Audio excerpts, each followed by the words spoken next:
Hello, I hope this video finds you well.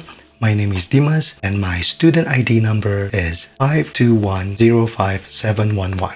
For my recorded presentation assignment for the locations and dislocations, the role of place in literature, I'm going to discuss the use of haunted house archetypes in Beloved by Toni Morrison as well as The Woman in Black by Susan Hill, and how they are used as a metaphor for a haunted and traumatized mind. Haunted houses and haunted mansions have been the main component in Gothic novels from as far as 1764 with the publication of The Castle of Otranto by Horace Walpole. While there have been many variations of Gothic haunted house stories since then, certain archetypal motives often reoccur even in contemporary Gothic novels, one of them being a woman imprisoned in an ominous house or castle with a sinister history, as is the case with Seth from Beloved and Mrs. Drablow from The Woman in Black. However, today I want to highlight the metaphorical meaning behind the haunted houses in both Beloved and The Woman in Black. Writer Dale Bailey asserts that good Gothic and haunted house novels usually have thematic dimensions,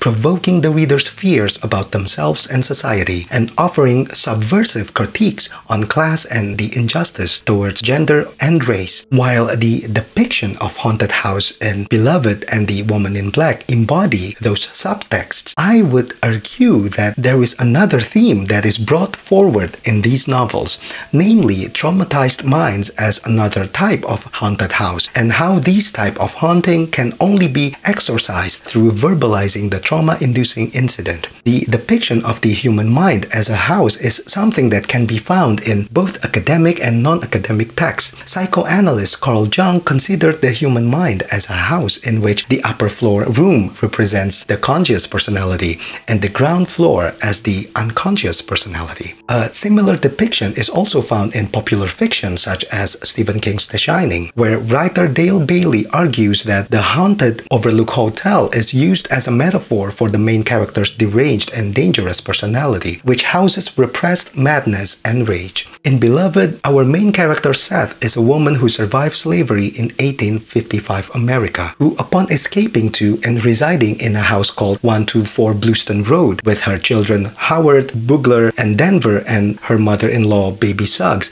is haunted by the ghost of her dead baby. 18 years later, after seeing her two sons Howard and Bugler running away from the house and her mother-in-law dying, Seth and her daughter Denver see the arrival of Paul D., a fellow former slave, at the house. Paul D's arrival and residence in the house seem to drive Seth's baby ghost away from house 124. However, shortly after, a mysterious young girl appeared at Seth's doorstep claiming to be Beloved, Seth's late baby daughter. Beloved's presence changes the dynamics in the household. Beloved seems to feed off of Seth's trauma and guilt until a brutal truth about Seth's past sin is revealed. 18 years ago, shortly after escaping slavery and arriving at house 124, Seth killed her baby daughter, Beloved, so she would not be a victim of slavery. However, it was not Seth who revealed the story. Denver, her teenage daughter, learns about her mother's crime from a local boy named Nelson Lord, whom she met at Lady Jones' school. Denver was too scared to ask her brothers or anyone else Nelson Lord's question because certain odd and terrifying feelings about her mother were collecting around the thing that leapt up inside her.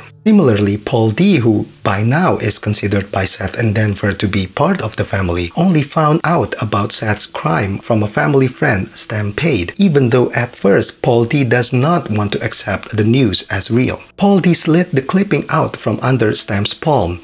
The print meant nothing to him, so he didn't even glance at it. He simply looked at the face, shaking his head. No, no.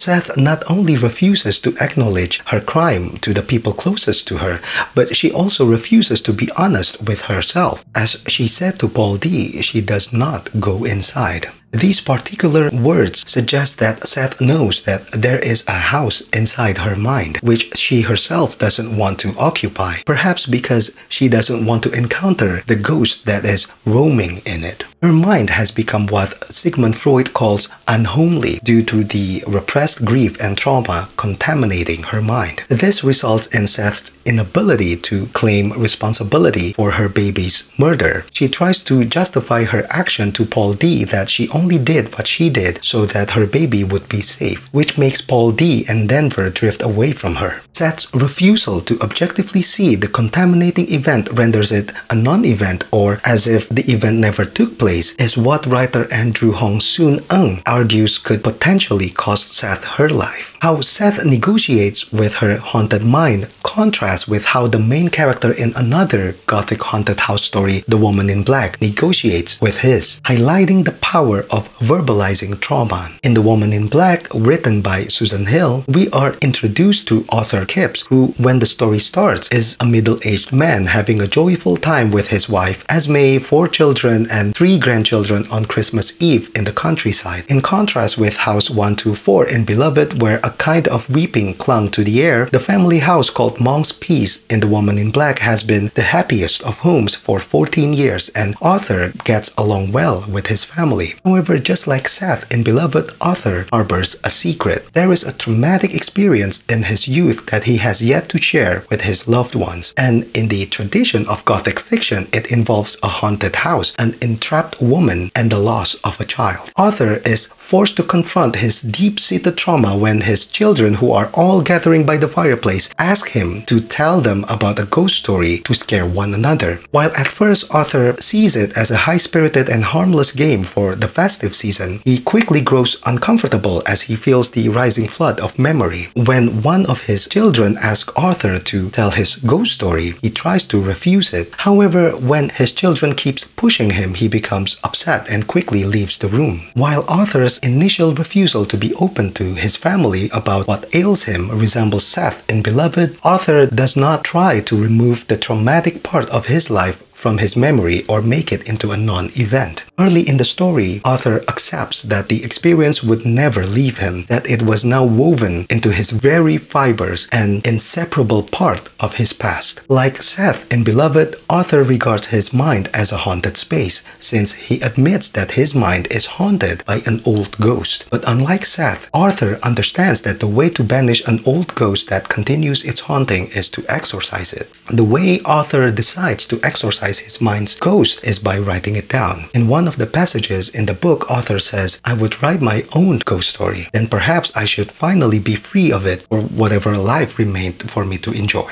From the use of the phrase "my own ghost story," it is clear that Arthur takes ownership of and acknowledges the past traumatic event in his life and refuses to let it haunt his mind by choosing to verbalize and communicate, something that Seth in Beloved refuses to do, which I would argue propels the appearance of Beloved in the flesh, who confronts Seth, forcing Seth to communicate about and acknowledge what she did. Why did she leave her? Why did she hurt her? It is only after Seth communicates and acknowledges her actions, or as Paul D says at the end of the story, her yesterdays, that Seth feels ready for her tomorrow with Paul D. The theme of coping with traumatic experiences and surviving a personal haunted house through an act of communicating and verbalizing has its basis in psychology. Psychoanalyst Sue Gerard asserts that recovery from trauma may depend on talking about it, on getting the appropriate parts of the left brain or the verbal brain